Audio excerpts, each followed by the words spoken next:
چلے اسی تنخواہ میں سے جب بندہ بڑے بیٹے کی شادی کر کے بہو بیاہ کے لے آئے تو پھر بھی کام چلتا ہے، اور جب اس بیٹے کو اللہ بچے عطا کر دے تو اسی گھر میں، اسی آنگن میں، اسی چھت کے نیچے کام چلتا ہے، تو پھر تو مان جانا کہ چلانے والا تو نہیں، چلانے والا کوئی اور ہے۔ پھر تو مان جا کے چلانے والا کوئی تو اس وقت جب تنخواہ تیری لگی تھی تو کہتا تھا ابا ابھی میری شادی نہ کر، میں بیوی کو کیسے کھلاؤں گا؟ تو وہی شخص ہے جس کی چھت کے نیچے پھر 1.5 درجن پوتے بھی پل رہے اور گزارا ان کا بھی ہو رہا ہے۔ تو رزق کا ذمہ کس کا ہے؟ اللہ کا ذمہ۔ اب ہمیں پتہ ہے پہلی بات تو پریشانی اس لیے اتار دینی چاہیے کہ ذمہ ہمارا ہے ہی نہیں۔ اب دوسری بات یہ کہ ذمہ داری کس کی ہے؟ اللہ حکیم بھی ہے اور علیم بھی ہے، حکیم بھی ہے اور جانتا بھی ہے، اور اسے پتا بھی ہے کہ دینا کس طرح ہے۔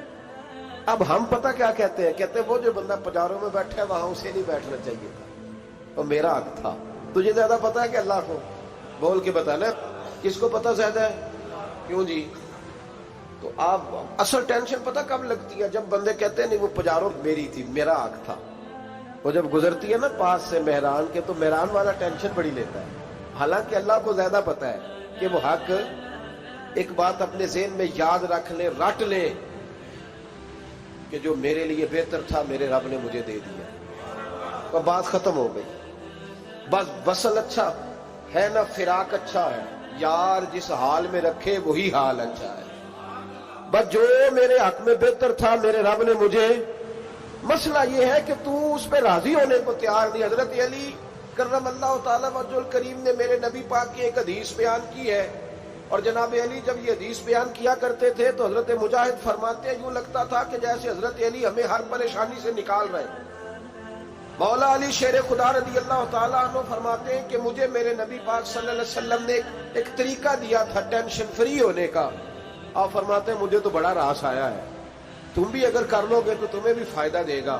کہا وہ کیا؟ حضرت علی کہنے لگے محبوب علیہ السلام نے فرمایا تھا لوگوں تم اللہ کے دیے ہوئے تھوڑے رزق پہ راضی ہو جاؤ، وہ تمہاری تھوڑی عبادت سے تم سے راضی ہو جایا کرو گا۔ بس تم 2 نفل بھی پڑھو گے تو اللہ راضی ہو جائے گا، تم 1 رکوع بھی سویرے اٹھ کے پڑھو گے تو وہ راضی ہو جائے گا، وہ تمہارے 313 درود شریف سے راضی ہو جائے گا، تم اس کے دیے ہوئے تھوڑے رزق سے راضی ہو جاؤ۔ ٹینشن اس لیے ہوتی ہے کہ ہم راضی نہیں جو اس نے ہمیں دیا ہے۔ وہ حل میں مزید کی جو دوڑ ہے نا، حل میں مزید کی، بے قدرہ کچھ قدر نہ جاتی، کیتی خوب تسلی ہو، دنیا دار پجاری زردے، کتیاں دے گل ٹلی ہو، بک بک روشن اکھیاں تکیو ویک حویلی کلی ہو، تے کوچ نصیر اساں جد کیتی پہ جانی تھر تھلی ہو۔ تو یاد رکھیں یہ جو ہے نا مصیبت کے مال آ کیوں نہیں رہا، وہ سامنے والا پلاٹ میرے گھر کے سامنے ہے گھر کے سامنے، پر رجسٹری میرے نام کیوں نہیں؟ یہ مصیبت سانس نہیں لینے دیتی۔ موٹر سائیکل کھڑی کرتا ہے نا جب آ کے دکان سے روٹی کھانے آتا ہے، دفتر سے گھر آتا ہے، کاروبار سے آتا ہے، تو جہاں موٹر سائیکل کھڑی کرتا ہے وہ ٹینشن بڑی ہے کہ کبھی میری ہو جائے نا یہ والی جگہ تو میں یہاں بھی بورڈ لگاؤں اپنے نام۔ اس نے مالی پریشانی پیدا کی۔ تو جس حال میں ہے، چونکہ تو نے اپنا یہ حال خود نہیں بنایا، جس نے بنایا ہے وہ بڑا بہتر جانتا تھا کہ تو اسی حال میں اسے اچھا لگتا ہے۔ تو اسے اسی حال میں، ایک بزرگ تھے تو ان کی طبیعت بڑی علیل ہو گئی، بیمار ہو گئے، تو اللہ نے آزمائش دی تو کیڑے پڑ گئے وجود میں۔ ایک کیڑا یہاں سے کھا رہا تھا، اللہ والے بڑے راضی رہتے ہیں اس کی رضا پہ، تو کیڑا یہاں کھا رہا تھا تو نیچے گر گیا، تو بابا جی نے اٹھا کے پھر وہاں رکھ لیا، کہنے لگے جب اس نے تیری ڈیوٹی مجھے کھانے کی لگائی ہے تو میں اس بات پہ راضی ہوں، تو نیچے کیوں گرتا ہے؟ بس ٹھیک ہے کھا، جب اس نے تجھے ڈیوٹی جو تیری لگائی۔ سالبہ بن عبد الرحمن ایک صحابی تھے، سالبہ غالباً، نبی پاک صلی اللہ علیہ وسلم کی خدمت میں آئے، کہنے لگے یا رسول اللہ صلی اللہ علیہ وسلم غربت بڑی ہے، میرے لیے دعا کریں اللہ زیادہ مال دے۔ تو محبوب صلی اللہ علیہ وسلم نے فرمایا تو جس حال میں اچھا ہے وہ تیرے لیے بہتر ہے، اس میں تو ہے وہی حال تیرے لیے۔ مشکل ہے نا یہ جواب سننا؟ کہتے پیر صاحب فلاں جگہ سے تویز آیا، وہاں تو وارے نے آرے ہو گئے، تو آپ کے ہاں؟ تو میں کہتا ہوں یہ تویز دینے والا اگر تویز دے کے امیر بناتا ہے تو پہلے خود کیوں نہیں بنتا؟ یہ خود تو 150 کا تویز بیچ رہا ہے، اپنی بیچارے کی حالت یہ ہے۔ اگر اتنا ہی تویز اس کا چلتا ہوتا تو پہلے 5 جو پجارو اس کے دروازے پہ کھڑی ہوتی۔ عجیب چکر ہے اور عجیب جگہ لوگ الجھ گئے، سمجھتے ہی نہیں بات کو۔ یا رسول اللہ صلی اللہ علیہ وسلم دعا کر دے تو محبوب نے کیا فرمایا؟ فرمایا تو جس حال میں ہے نا وہ حال تیرے لیے بہتر ہے، اسی میں رہ۔ کہ نہیں حضور دعا کرے۔ فرمایا سال بعد تو باز آ جا۔ حضور دعا کرے۔ فرمایا تو باز آ جا۔ 2-3 دفعہ کا ضد کی، محبوب نے فرمایا جا پھر اللہ تجھے زیادہ پیسے دے گا۔ چند بکریاں خریدی، اتنی برکت ہوئی کہ بکریوں کے ریوڑ بن گئے۔ پھر کچھ بکریاں بیچ کے گائے خرید لی، ان کے بھی ریوڑ ہو۔ پھر کچھ اونٹ اونٹنیاں لے لی، ریوڑ ہی ریوڑ۔ پہلے 5 وقت مسجد میں آتے تھے، اب فجر اور عشاء رہ گئی۔ پھر مال زیادہ ہوا تو مدینے شہر میں کوئی جگہ ہی نہیں، مدینے سے باہر حویلی خریدی، پھر جمعہ ہی رہ گیا۔ جمعے کے جمعے آتے، زکوٰۃ کا حکم آیا۔ میرے نبی کریم علیہ السلام نے حضرت ابو ہریرہ کو بھیجا، فرمایا جا اسے کہہ تیری زکوٰۃ بنتی ہے 2.5%۔ 10 کروڑ روپیہ ہو تو کتنی زکوٰۃ بنتی؟ بھئی 1 کروڑ کی 2.5 لاکھ ہوئی نا، تو 10 کروڑ کی کتنی ہوئی؟ تو بڑی مصیبت ہے جب بینک سے میسج آتا ہے نا کہ 25 لاکھ نکل گیا تیرے اکاؤنٹ سے، بہت بڑی مصیبت، بڑی ٹینشن ہوتی ہے۔ ایک صاحب میرے پاس آئے، ان کی زمین اچانک مہنگی ہو گئی، اچانک پہلے کچھ 15-16 لاکھ کی ایکڑ زمین تھی، پھر وہ کروڑ کی ہو گئی۔ تو میرے پاس آئے، کہنے لگے وہ 10 کروڑ روپے بنتے ہیں تو زکوٰۃ، تو میں نے کہا آپ نے کیا کیا؟ زری زمین پہ عشر آتا ہے، اس پہ زکوٰۃ نہیں آتی، تو آپ نے کیا کیا؟ کہنے لگے وہ کچھ سوسائٹی کے رول کے مطابق میں نے فائلیں وغیرہ لے لی ہیں، اب میں نا کبھی موقع آئے گا تو ان کو بیچوں گا۔ تو میں نے کہا اب تو آپ کا یہ مال ہو گیا بزنس کا، تو اب تو اس پہ زکوٰۃ آئے گی۔ 10 کروڑ پہ جب 25 لاکھ سنا تو کہنے لگے فوراً دینی پڑتی ہے کہ تھوڑی تھوڑی سے بھی کام چل جاتا ہے؟ تو میں ان کا چہرہ دیکھنے لگا، میں نے کہا نہیں وہ تو آپ کو پتہ ہے، ویسے حضرت عمر فرمایا کرتے تھے بانٹ کے نہ دو، کوشش کرو کسی ایک کوئی دو، چلو کسی کا تو کچھ بن جائے، تو ایک کوئی دینی چاہیے۔ کہنے لگے تو مطلب یہ ایسا ہی حکم ہے؟ میں نے کہا آپ کسی اور سے تحقیق کر لیں۔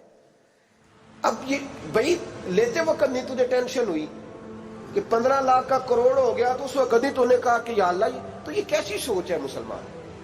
کس طرح کا اس کا؟ ہمارے ہاں جب کسی آدمی پہ حالات خراب ہوتے ہیں نا تو سب سے پہلے وہ اس طرح کرتا ہے کہ جو میں کہیں اللہ کے راستے میں دیتا ہوں پہلے اسے بند کرو۔ جس راستے تجھے آ رہا تھا پہلے تو نے وہ راستہ بلاک کیا۔ حضرت اسماء بنت ابی بکر صدیق کہتی ہیں میں حضور کو مسجد کے لیے، ادارے کے لیے، صحابہ صفہ کے لیے کچھ دے رہی تھی، تو میں نے گننا شروع کیا تو حضور مسکرانے لگے۔ حضور مسکراتے کیوں ہیں؟ تو فرمانے لگی، محبوب فرمانے لگے اسماء اللہ کے راستے میں گن گن کے نہ دیا کر، ورنہ وہ بھی تجھے گن گن کے دے گا، تو اس کے راستے میں بے حساب دے، وہ بھی تجھے بے حساب ہی عطا فرمائے۔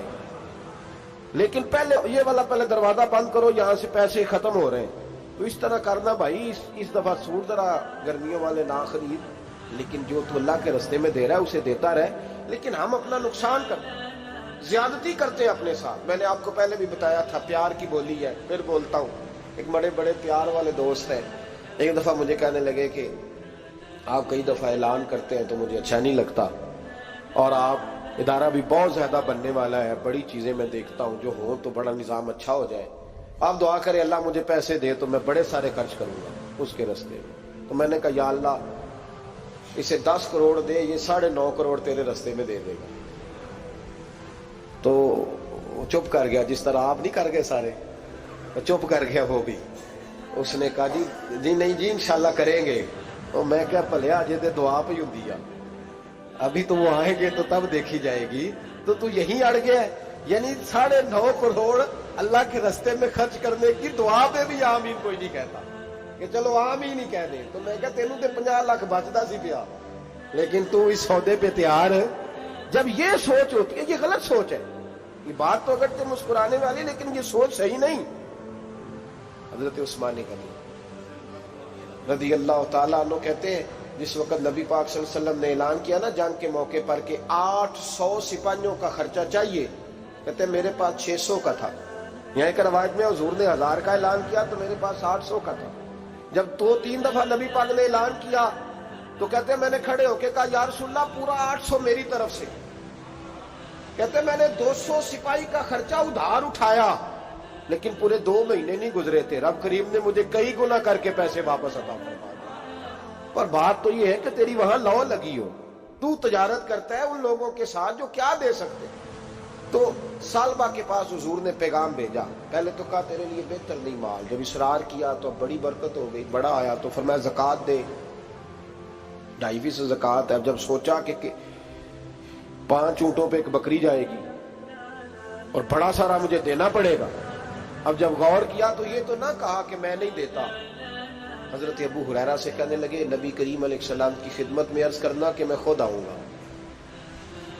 حضرت ابو ہریرہ نے آ کے عرض کی یا رسول اللہ صلی اللہ تعالی علیہ وسلم، حضور وہ کہتے تھے میں خود آؤں گا، تو کہتے ہیں محبوب نے ٹھنڈی سانس لی، فرمایا اسے کہا تھا کہ تیرے لیے مال بہتر نہیں، اب ہلاک ہو گیا ہے، ہائے افسوس ہلاک ہو گیا۔ ان کو بھی تھوڑی دیر کے بعد احساس ہوا کہ یہ میں نے کیا کیا، نبی پاک کو ہی کہہ دیا نہیں ہے، حضور کو کہہ دیا بعد میں آؤں گا۔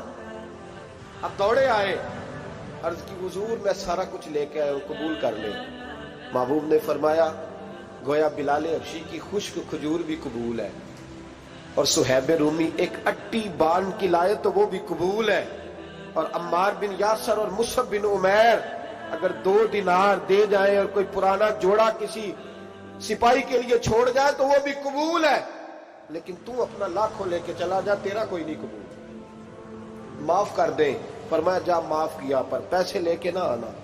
اگلے سال پھر آئے، بندے ہوئے ہاتھ ہیں، محبوبہ میں دولت کا کیا کروں گا، آگ لگانی ہے، قبول کر لے۔ فرمایا تو لے جا، تیرا نہیں قبول، گرا جو ان کی نگاہ سے وہ سنبھل نہیں سکتا۔ حضور نے وصال ظاہری کیا تو جناب صدیق اکبر کے پاس آئے، لاکھوں کا مال، ابو بکر قبول کر لو، تو جناب صدیق اکبر کہنے لگے اس کا کر لو جس کا نبی نے نہیں کیا، چل جا، کوئی نہیں چاہیے۔ حضرت عمر کے زمانے میں قحط پڑ گیا، بارشیں نہیں ہوتی، غلہ نہیں ملتا، حالات خراب ہے، مالی طور پہ بحران آ گیا، غربتیں، مجبوریاں، تکلیفیں، آ کے روئے، عمر میرا قبول کر لو، مجھے معافی تو مل گئی تھی نا۔ فرمایا معافی اپنی جگہ پہ، پر جس کا مصطفیٰ نے قبول نہیں کیا۔ بہت سارے لوگوں کو پتہ ہی نہیں کہ ان کا قبول ہی نہیں ہوا، اور وہ الجھے ہوئے، انہیں خبر ہی نہیں کہ اصل بات کیا ہے۔ فرمایا جس کا مصطفیٰ کریم نے قبول نہیں کیا، اب ہیرے اور جواہرات بھی لے کے آئے تو بھوکے مریں گے، پر اس کا قبول، اس بات پہ راضی رہو، اس حال میں اللہ نے رکھا ہوا، اس حال میں راضی رہو۔ جو مصیبت ہے نا دیکھنی کہ وہ بھی میرے پاس، تمہیں کیا پتا، کبھی پوچھ تو صحیح اس سے وہ کس مصیبت کا شکار ہے، جو مالی طور پہ بڑا امیر ہے، تو اس کی طرف دیکھ کے اپنا دل برا کرتا ہے۔ بس جس حال میں رب نے رکھا ہے اس حال میں رہ۔ حضرت عثمان غنی کے زمانے میں تو وہ وصال کر گئے، لیکن بھائی تو جس حال میں تیرا رب تجھے رکھتا ہے اس حال میں رہ، تیری مالی پریشانیاں ختم ہو جائیں۔ میں نے پہلے بھی شاید آپ کو ایک دفعہ کہا تھا، میں تعلیم سے فارغ ہوا تو میرے ایک استاد اور میرے کچھ دوست کہنے لگے افریقہ آ جائیں آپ، بھائی بہت بڑا ادارہ ہے، اس کو چلائیں، اس کو سنبھالیں۔ تو میری والدہ سے میں نے کہا، کچھ طبیعت ہوتی ہے نا انسان کی، میرا بھی دل لگ گیا۔ میری اماں پڑھی نہیں تھی لیکن اللہ نے دانائی بڑی عطا فرمائی تھی، حکمت بڑی تھی، سیانی بڑی تھی۔ تو میں نے کہا اماں جی وہ مجھے ساؤتھ افریقہ کی دعوت ہو رہی ہے تو آپ کیا کہتی ہیں؟ تو اٹھ کے میرے پاس آ گئی اور مجھے انہوں نے اپنے بازوؤں میں لے لیا، پھر میرا ماتھا چوما، کہنے لگی پتر میں تے وال بھی نہ پوٹ کے دیوا کسی، ہم نے دولت کا کیا کرنا، تو اللہ کا نام لے کے کہیں بیٹھ جا، رب کریم رون کے لگا دے گا، خیر ہو جائے۔ تو میرے بھائی یاد رکھیں ان چیزوں سے تھوڑا سا دیکھیں نا، قناعت کریں، جو اللہ نے دیا اس پہ راضی ہو جائیں، اللہ بڑا مہربان ہے، وہ آسانیاں کر دیا کرتا ہے۔ تو یاد رکھیں میرے رسول کریم علیہ السلام نے ایک تو ہمیں درس یہ دیا ہے کہ تو سمجھ جا، قرآن نے ہمیں بتایا ہے کہ روزی تیری ذمہ داری نہیں، روزی کس کی ذمہ داری ہے؟ اللہ کی۔ اور دوسری بات یہ کہ جو اللہ نے تمہیں دیا ہے اس پہ تو راضی ہو جا، تیری مالی پریشانیاں ختم ہو جائیں۔ اور پھر حضور صلی اللہ علیہ وسلم نے فرمایا مذہبی طور پر جب دیکھو تو آگے دیکھو، اور دنیاوی طور پر جب دیکھو تو پیچھے دیکھو، پریشانی ختم ہوگی۔ مذہبی طور پر جب دیکھو، جو 5 نمازیں پڑھتا ہے وہ تہجد پڑھنے والے کو دیکھے، اور جو تہجد پڑھتا ہے وہ اشراق چاشت پڑھنے والے کو دیکھے۔ اور جو بندہ اشراق اور چاشت پڑھتا ہے پھر اس کو دیکھے جو سارا دن مصطفیٰ پہ درود پڑھتا ہے. اوپر دیکھے کہ میں نے اور نیک ہونا ہے اور نیک. اور جب مالی معاملہ ہے تو پھر نیچے دیکھ. اگر تو بیٹھا نا پجاروں پہ تو پھر ٹوڈی والے پہ نظر کر اس کا کیا حال ہے. اور اگر تو وہاں بیٹھا ہے تو دیکھ مہران والا بھی تو گاڑی چلا ہی رہا ہے نا. اور اگر تو وہاں ہے تو موٹر سائیکل والا دیکھ. اور تو وہاں ہے تو پھر سائیکل والے پہ نظر. اور اگر تو سائیکل والا ہے تو پیدل والے کو دیکھ. اگر تو کرائے کے مکان میں رہتا ہے تو پھر جھونپڑی والے کو دیکھ. اور اگر تو جھونپڑی میں رہتا ہے تو پھر بھی پریشان نہ ہونا. کچھ ایسے بھی ہیں جنہیں جھونپڑی بھی نصیب نہیں, جو سڑک پہ لیٹے ہوئے. اور اگر تو تندرست ہے نا تو کبھی جا کے ہسپتال میں دیکھ حال کیا ہے, لوگ کس حال میں. تو ہم شکر نہیں ادا کرتے. اس کا نقصان کیا ہوتا ہے, نعمتیں چلی جاتی ہیں. اللہ فرماتے ہیں لئن شکرتم لازیدنکم, تو شکر ادا کر میں نعمتوں میں اضافہ کر دوں. تو بھائی مالی پریشانی کا تیسرا سبب یہ ہے کہ ہم دیکھتے ہیں مالی طور پر اوپر, تو پھر ہمیں طبیعت بگڑتی ہے. اور پھر مالی پریشانیوں کے کچھ اور اسباب بھی ہیں. امام شافعی فرماتے ہیں جن گھروں میں لوگ فجر کی نماز کے وقت سوئے ہوتے ہیں ان گھروں میں رزق نہیں آتا. آپ فرماتے ہیں فجر کا وقت اللہ کے دینے کا وقت ہے, اس وقت اللہ بانٹتا ہے. حضور صلی اللہ علیہ وسلم کا فرمان ہے نا حدیث میں کہ تہجد کے وقت اللہ پہلے آسمان پہ نزول جلال فرماتا ہے جو اس کی شان کے لائق ہے تہجد کے وقت, اور وہ کہتا ہے مانگو میں تمہیں عطا کروں گا. لینے کی باری آئے تو بندہ سمیٹ سماٹ کے اندر گھس جائے. ہمارے ہاں یہ ہوتا ہے کہ عشاء کے بعد بچے بیٹھتے ہیں موبائل لے کے, تہجد کا وقت آتا ہے تو ان کی آنکھیں بند ہونی شروع ہوتی. تو لینے کے وقت تو سویا تھا, ذرا مسئلہ کیسے حل ہوگا بھائی؟ جب کوئی آدمی خیرات بانٹ رہا ہو تو جو پیالہ پیچھے کر لے اسے ملے گا. کہتے اس وقت آنا جب میں بانٹ رہا تھا, اب تو کدھر آ گیا ہے. مثال دے رہا ہوں. تو فجر کا وقت مانگنے کا ہے, تو ساری رات تو گزر گئی گیمیں کھیلتے, ٹی وی دیکھتے, اور جو لینے کا وقت تھا تو سو گیا, تو کیسے آئے گا تیرے پاس؟ تو اٹھے سویرے بندوں سے مانگ کے دیکھ لیا, بڑی عزتیں خراب ہوئی. فجر کا وقت اٹھ کے جھولی پھیلائے.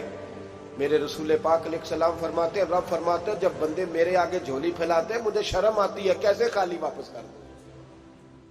تو اس کے ساتھ